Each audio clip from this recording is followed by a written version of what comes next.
What's up, YouTube? Leo Shank here, host of the Extreme Philly Fishing Channel. Today is May 5th, 2017.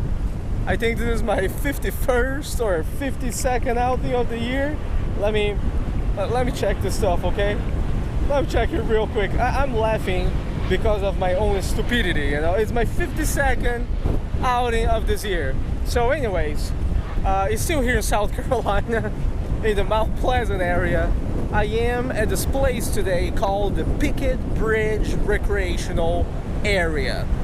And it's story short, right, as you guys can see, it's windy to begin with, okay? Rough conditions for fishing out here, like 20 miles per hour winds, okay?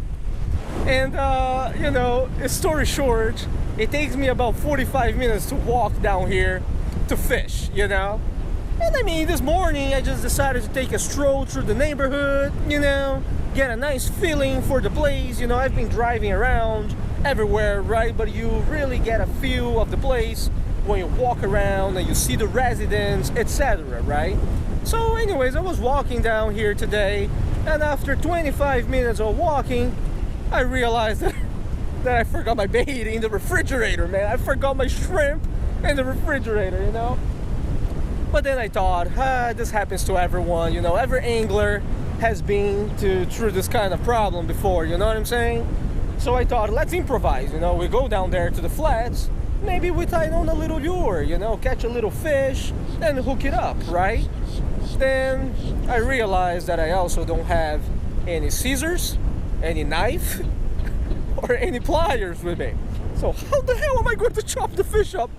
So anyways, this is going to be a very interesting fishing session because I am going to improvise a lot.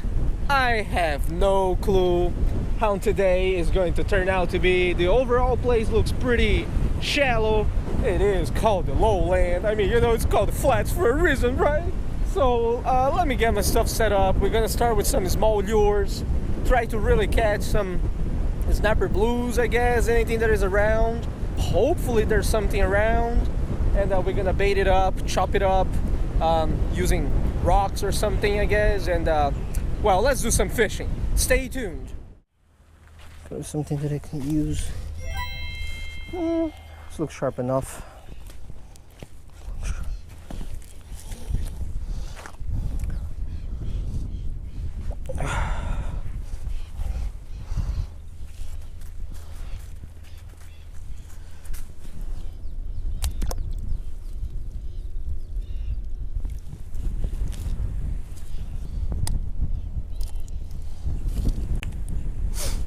That's what my daddy always told me, right, Leo? Don't know what to do? Improvise. Gotta improvise. Forget your little lure or bait or whatever. No big deal. Put some of these on and see if anything bites. I don't have anything, don't really have anything else to use down here. Gotta improvise. This is the only piece of stone that I got right here. We are improvising by getting some barnacles out here. Oh my man, the odd things that we do when it comes to fishing, eh? Gotta be very careful not to hurt my hands. If I had a bigger rock, that would be great. Wasn't able to find a bigger rock. There we go, huh? Another piece right here. Ooh, that's it. Look at that. Look at that. They say barnacles are sharp. Yeah, barnacles are freaking sharp, all right? I give credit to the barnacle. You, my friend, come up here. Gee Louise. All right, it's just a little cut though. I'll be fine. Oh, this one here looks good. Oh yeah. Oh yeah. Come down here, baby. All right, should be good. All right, I think that's it. I think this is good enough, guys. Whew.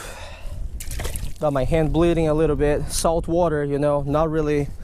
It's bleeding way better, you know, than you guys think. It's just that salt water usually makes it look much worse.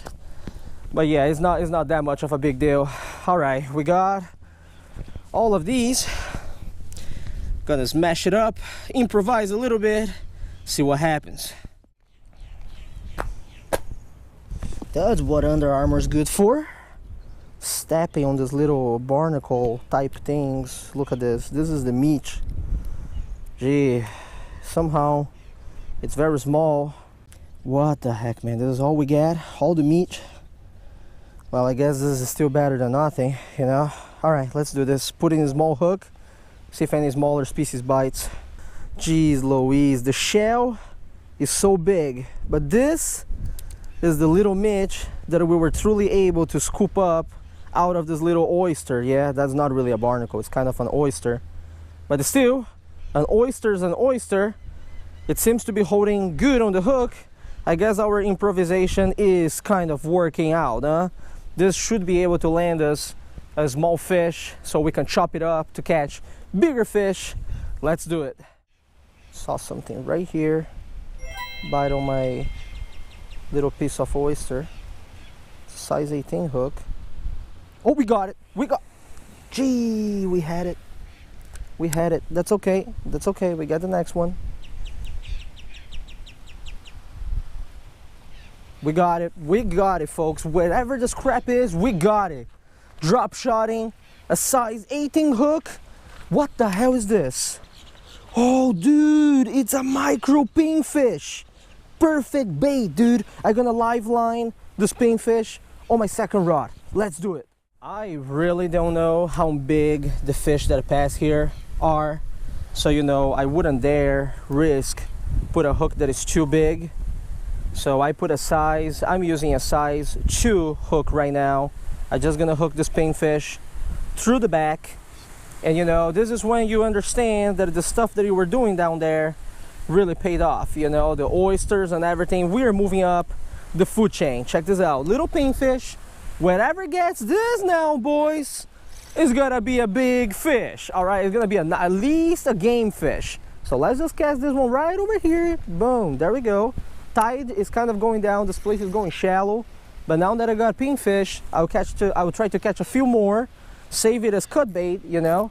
Gonna set my drag a little bit loose on this one because you never know what is passing here in the back canals to try to get your bait, right? So hey man, if our drag goes off, we know it's gonna be a decent fish. Let's do this.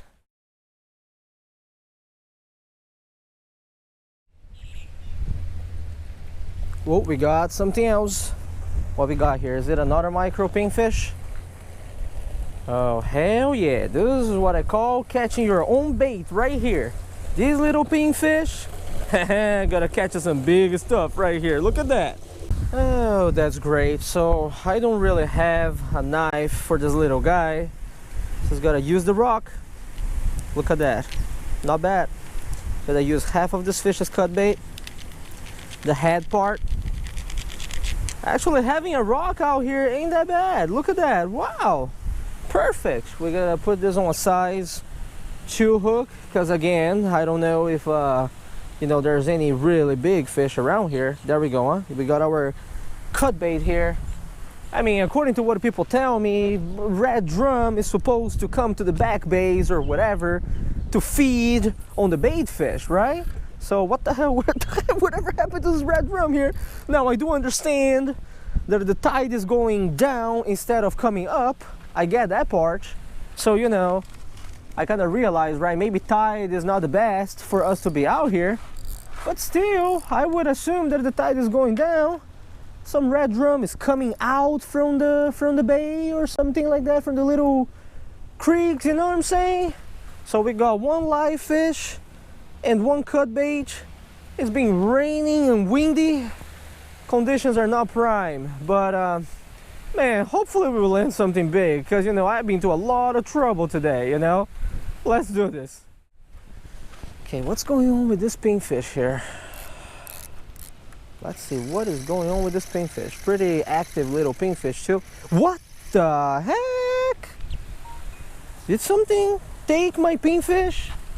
No way my pinfish just swam away. Maybe the thing that I saw earlier was a bite, man.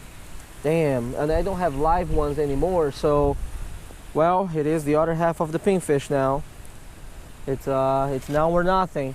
Man, I did see the rod moving a little bit, you know, that looked a little bit stronger than the pinfish, you know. I didn't think he would take my live pinfish.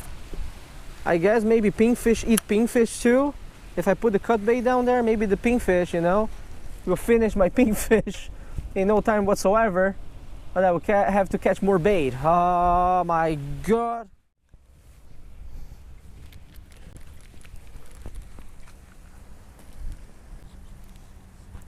Oh man, this is not a little pinfish. This is a very small Atlantic croaker. I thought it was a small pinfish. Well, needless to say, I'm sorry, little Atlantic croaker. You will become my bait because I run out of bait, alright? Well, we gotta be saving this guy as bait here, but now that I look at it, is this an Atlantic croaker or a spot croaker? Hard to tell, but anyways, it's bait now.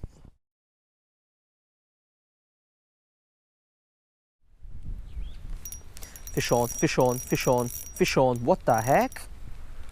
2-pound test here?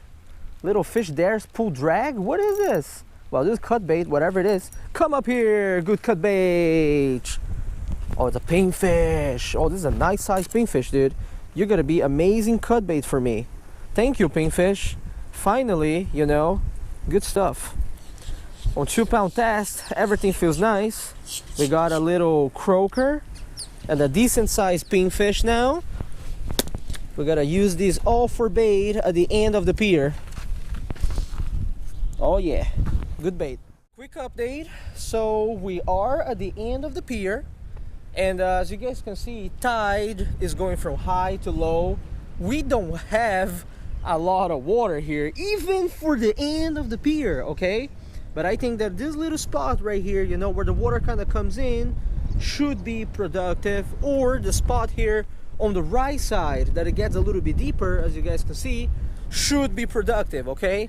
And for someone who didn't really bring any bait today, right, we had to pay a little price to get our bait. We got a hefty little package right here. Look, we got the little oysters that I collected this morning. There's a little crab that I found that we're gonna use as bait. Who knows, maybe there's some ship's head around. There's a little croaker, I don't know if it is a spot or Atlantic, and there's the pinfish. Hey, look, if we don't catch anything big, you know, we don't catch anything big, but at least I gave it a try, right? I'm gonna set up all my 3 rods down there. Hopefully we're gonna catch some fish. Stay tuned. Oh man, don't have knife, don't have Caesar. What type of angler comes out here without knife or freaking Caesar? You know what I'm saying? What the heck, Leo? I've been really tripping down in the strip here to, you know, Charleston. But anyways, this is the first rod that is going down. I'm gonna set the drag a little bit loose, and I'm gonna punch it right over here. There seems to be a little deeper area, you know. Not really, but instead of there, then let's punch it over here. At least it's right next to the pillars. Maybe some ship's head is gonna come in or something, I don't know. There you go, right next to it. Boom, beautiful. All right, where is that little crab? Oh, right here. This rod here, I gotta put this little crab on, like I put in the previous videos on the channel here, like I was going for the ship's head. You know, I'm just gonna put this little crab down there. Hopefully the pinkfish won't get to it, you know. So I'm just gonna punch it on. I gotta punch it on this side, right next to the piling, just in case a ship's head passes by or something, you know. There we go. Oh, I got a little fish. I got a very small fish. Hopefully it's not gonna fall off the hook. What the heck is that? I got this little fish on fish guts. Is this another little pinkfish? What is this, man? See, this would be amazing bait right here, man. And I've been using this little croaker. Look at that, a very cute little croaker.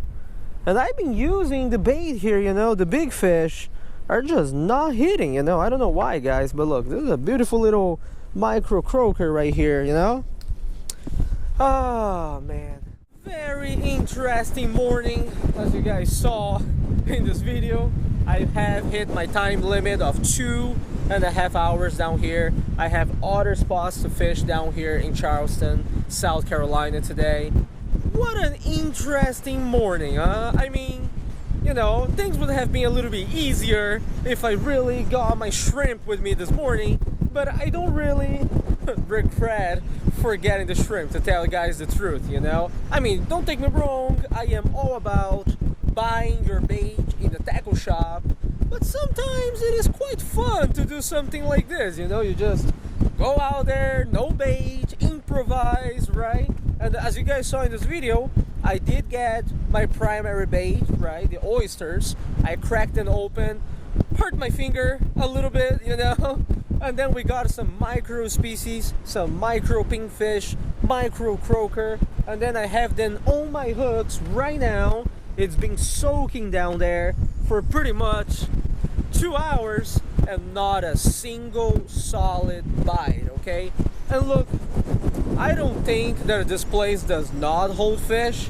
What I really think is that I just came here at the wrong time, you know? Like, I came here when the tide was going from high to low, right? Look at that, you know? We got all this piece of land right here, right? And it is going lower now, so I mean, I'm kind of running out of water, you know? I'm kind of running out of spaces to fish here, you know what I'm saying? Take a look on this side, you know? But the thing with this spot is, if someone comes here when it is low tide to high tide and the water is coming up, I bet that the big fish will come all the way from over there, go inside this little creek, you know, and just feed very nicely. So I can definitely see, you know, how this is kind of a nice local spot for fishing. You're just gonna hit it at the right time. And since I only had this morning to fish this place, you know, I mean, I can't really pick the times to fish the spots, right? This is it, you know. I didn't come here quite at the right time. No red drum, no speckled trout, you know. But every fishing session is an experience, you know. It is not wasted. I still enjoyed coming to the spot, getting to know it, getting my bait and the microfish. So, you know, as I like to tell you guys, right, all the time, every fishing session, doesn't matter if you catch nice fish or not, is a learning experience, right? Live and learn. All right, time for me to go do some freshwater fishing in South Carolina today. Guys, as always, thank you very much for watching this video and following Extreme Fillet Fishing on social media. Please do not attempt to get oysters out of the wall with your bare hands, all right? Just saying. All right, tie lines, and until next time. You know, we're trying to take care of them one by one, right? Not try to let this fish stay outside of the water for too long. Now we're gonna take care of my... If I land this fish, it's gonna be species number 171 for me, you know what I'm saying? And I never caught a before. I have been pursuing the quite a while. And can you guys believe it? That it may be at this little tiny pond right next to me in this house that I'm gonna catch my... Okay, so let me try to bring this guy in, you know.